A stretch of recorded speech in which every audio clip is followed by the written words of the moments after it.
नाज़रीन welcome back to this heated discussion.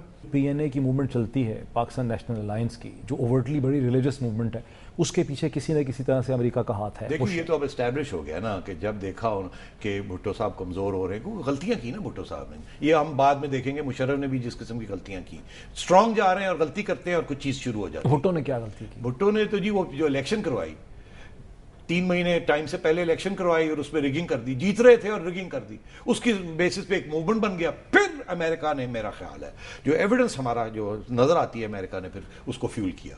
और उस वक्त देखिए अमेरिका की फ्यूलिंग बड़ी दिलचस्प बात है। वो जो पीएनए का मूवमेंट था, कौन चला रहा था? जमात इस्लामी चला रही थी ना, राइट विंग फोर्सेस चला रही थी ना, तो उनको कौन फ्यूल कर रहा था? अमेरिका, सऊदी अरेबिया से फ्यूलिंग हो रही थी ना।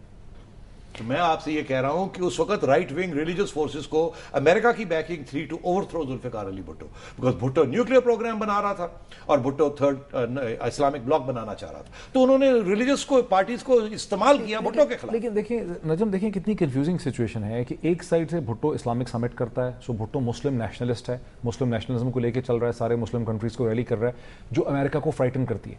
दूसरी साइड ये भुट्टो के जो एनिमीज हैं वो इस्लामिस्ट हैं, राइट विंग हैं, बड़े पक्के मुसलमान हैं, उनको भी अमेरिका सपोर्ट कर रहा है। इस डाइकोटमी को कैसे अमेरिका ने तो इस्तेमाल किया ना, उसने देखा कि राइट विंग रिलीजियस पार्टीज जो हैं वो भुट्टो के खिलाफ हैं, वो कहते हैं वो सोशलिस्ट हैं, वो खड़े होकर कहते थे मैं पीता हूं, अवाम का खून तो नहीं चूसता, क्योंकि वो इशारा इन्हीं की तरफ था ना, बाकी सब की तरफ तो, और वो पॉपुलर थे। और यकीन करें उन्होंने पहली इलेक्शन जब करवाई थी वो जीती हुई थी, तो वो हारे नहीं थे, वो ठीक है 8, 10, 20 कंस्टिट्यूंसीज में थोड़ी बहुत एक्सेस रिगिंग होगी, वो फिर भी जीत रहे थे। तो उस वक्त अमेरिका ने भुट्टो के खिलाफ जो मूवमेंट शुरू हुई उसको फ्यूल किया, और फिर मुझे यकीन है कि ज़िया-उल हक को आंख मारी के करो। इसीलिए अब जो हिस्ट्री जब आप लिखी जा रही है उसमें यही इशारे नजर आ रहे हैं कि भुट्टो साहब ने मसले हल कर लिए थे पीएनए के साथ, और ज़िया-उल हक नहीं चाहते थे कि ये सेटलमेंट हो, वो तैयारी कर रहे थे टेक ओवर की, उन्हें इशारा हो चुका था कि टेक ओवर करें। अच्छा, अब जनरल ज़िया का जो मार्शल लॉ है, इसको भी भुट्टो को फिर ब्लेम करेंगे आप इसके लिए? भुट्टो साहब ने कंडीशंस क्रिएट कर दी। अगर भुट्टो साहब पीएनए के साथ पहले सेटलमेंट कर लेते तो मसला नहीं होना था। अगर भुट्टो साहब वो इलेक्शन जो जीती हुई इलेक्शन थी उसको रिग ना करते, वो कहते हैं कुछ लोग more loyal than the king हो गए थे, कुछ सिविल सर्वेंट्स और कुछ पॉलिटिशियंस, तो ये प्रॉब्लम ही नहीं होनी थी।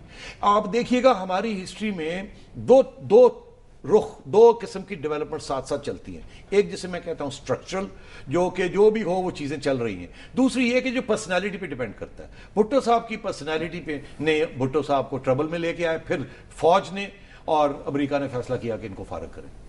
और इसी तरह आप आगे जाके देखिएगा मियां साहब नवाज शरीफ साहब के साथ भी ऐसे ही हुआ, और मुशर्रफ के साथ भी ऐसे ही हुआ कि अपनी जाती कोई खामियां थीं जिसकी वजह से एक पॉपुलर स्टेज से वो अनपॉपुलर हो गए। भुट्टो साहब के साथ भी ये हुआ 1977 में, मियां नवाज शरीफ के साथ भी ये हुआ 99 में, और मुशर्रफ साहब के भी 2007। अच्छा लेकिन I have a very interesting question for you.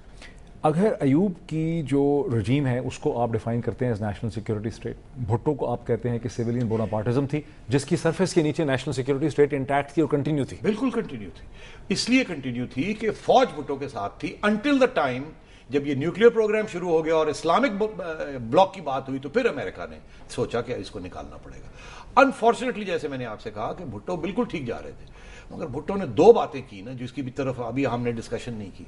Bhutto साहब ने वही काम किया जो बोनापार्टे स्टेट में होता है, जो अयूब खान ने किया था एज अ मिलिट्री डिक्टेटर। उन्होंने प्रोविंशियल ऑटोनॉमी जो है, जो प्रोविंशियल राइट्स थी, जो जमहूरी हकायक थे या हकूक थे, उनको ख़त्म किया। इसीलिए वहाँ रिबेलियन बलोचिस्तान में हुई, फ्रंटियर में हुई, सबको पकड़ के 50-55 लोगों को पकड़ के जेल में डाल दिया, और वहाँ गवर्नर्स रूल लगा दिया, और वहाँ एक रिबेलियन शुरू होगी। फौज को बलोचिस्तान में भेजा, जो आपने देखा मुशर्रफ साहब के ज़माने में भी यही हुआ। जब आप किसी नेशनलिस्ट को महरूम करते हैं अपने वोट से या हुकूमत से, तो वो हथियार उठा लेते हैं। भुट्टो साहब ने भी यही गलती की, बिकॉज वो एक्सेप्ट नहीं कर सकते थे।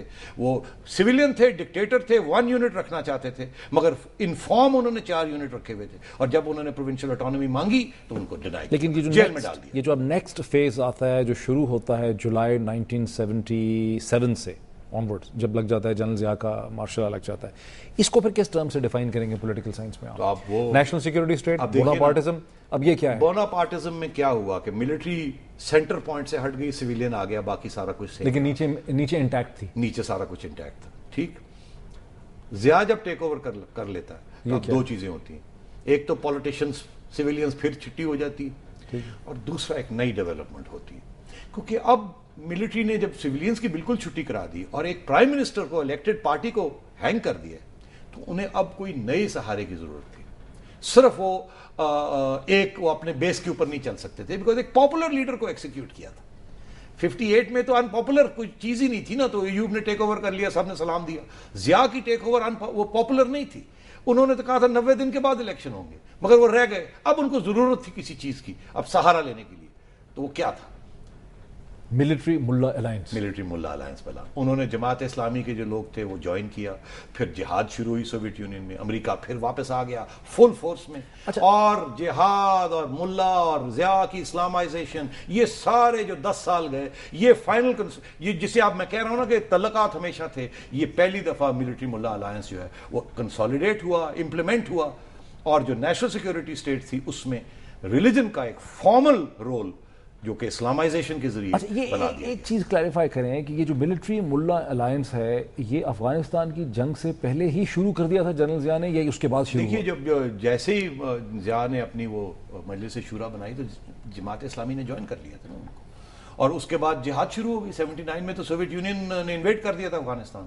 تو جیسے ہی وہ ایکسیکیوشن ہوتی ہے ایک نیا فرنٹ کھل جاتا ہے, امریکہ واپس بھاگا آتا ہے, اور یہ ان کو ایک نئی سورس آف لیجیٹمیسی مل جاتی ہے ضیاء الحق کو, جس میں سارے ملے جو ہیں اور ریلیجیس پارٹی ضیاء کے ساتھ دیتے ہیں, ادھر سے امریکہ ساتھ دیتا ہے, ISI کو پیسہ ملتا ہے اور ایک نئی جہاد شروع ہو جاتی ہے. مجھے بڑے 2 کوئک کوسچنز ہیں. ایک تو مجھے یہ بتائیں کہ امریکہ جو ہے وہ تھرو آؤٹ 50s ہم دیکھتے ہیں کہ امریکہ پاکستان کی پالیٹکس میں ایک کنٹینیوس کانسٹنٹ ہے, ٹھیک ہے, وہ ہر ایک فیکٹر کی مدد بھی کرتا ہے, ہر ایک فیکٹر کے خلاف لڑتا بھی ہے, وہ پاکستان آرمی کے ساتھ بھی ہے, اس کو مدد بھی کرتا ہے, بھٹو کے خلاف اس کو یوز بھی کرتا ہے, پھر وہ ملٹری ملا الائنس میں بھی مدد کرتا ہے, پھر افغانستان میں بھی چلاتا ہے.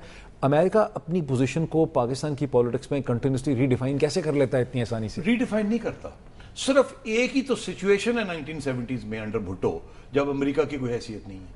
50s میں بھی امریکہ یہاں ہے, 60s میں بھی امریکہ یہاں ہے, 80s میں بھی امریکہ یہاں ہے.